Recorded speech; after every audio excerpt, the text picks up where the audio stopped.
2 down, 2 to go. Next up, it's back to the AFC side of things with the Buffalo Bills and the Cincinnati Bengals. Buffalo has won 8 in a row, including the postseason, and the Cincinnati Bengals have won 9 in a row, including the postseason. Why do these two teams still have long win streaks, and not just one of them? Because of what happened during the Monday night game. That was supposed to happen, which ultimately ended up being canceled altogether. And now, and in case you've been living under a rock, the Kansas City Chiefs did beat the Jacksonville Jaguars. Although Patrick Mahomes is now questionable because of an ankle injury.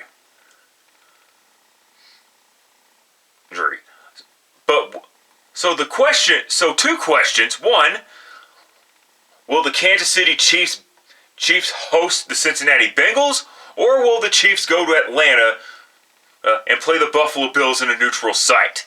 And the second question, and probably the biggest question,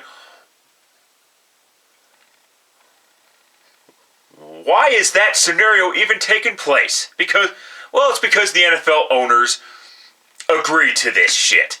Even though there are rules in place to avoid situations like this.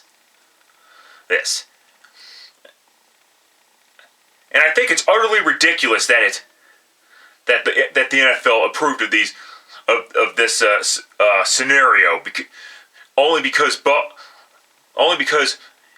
Buffalo beat Kansas City. It doesn't fucking matter. There are rules in place. If an NFL game is canceled for whatever reason, you determine home field advantage or whatever base it on win percentage. It just proves that all the NFL is doing is making people believe that this shit is fucking staged, and understandably so.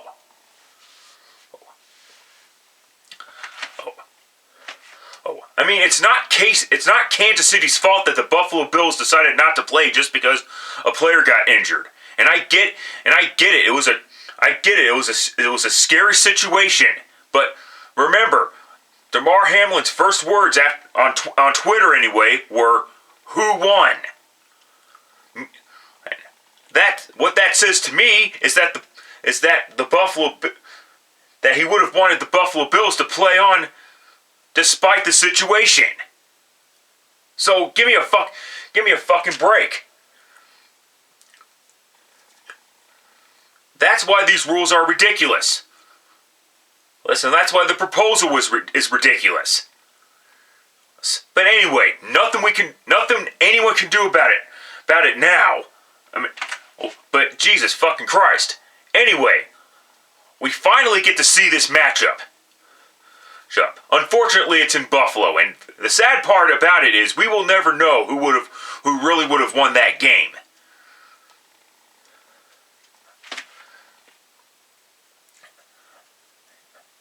But anyway, let's get. And for those who are saying, "Well, you just don't have a heart," it's like, no, I'm being objective here. Okay? Objectivity is something that most NFL fan bases know nothing about these days. But in any event, onto the fucking game.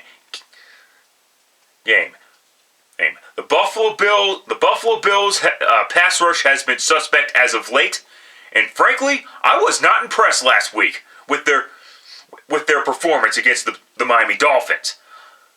On the flip side of things, I wasn't necessarily impressed with the Cincinnati Bengals either. I mean, I knew Baltimore was going to give more of a fight because they still had some form of talent, but But still, though, they didn't have Lamar Jackson again. And thank fucking Christ they decided to not bring back Greg Roman next year. Hopefully, it's a sign also that they find a way to keep Lamar Jackson and sign him to a long-term deal. But I don't think it's that simple. But this is not about them. This should be a good game, though. The last one should have been a good game too. But given the circumstances,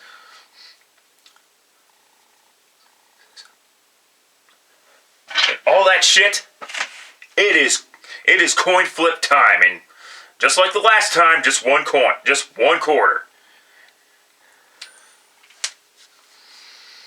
Let me try that again, because...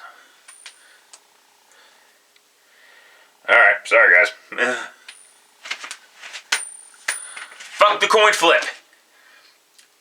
I'm going to take a chance and take the Cincinnati Bengals to defeat the Buffalo Bills. If I'm wrong, so be it. And one more thing before I get out of here. My biggest concern about this, if this scenario turns out to be true, will this be a permanent thing 2, 3 years, or even 5 years down the road at the very latest, where conference championship games get to be on neutral sites? I wouldn't put it past the NFL to pull this type of horse shit, because the game has grown over the course of the past 10 years, at least. But anyway, that's all. That's it. Sit. The time for talk is over. Let's see what happens when shit hits the fan tomorrow. That's it. That's all. Till next time. Later, fuckers.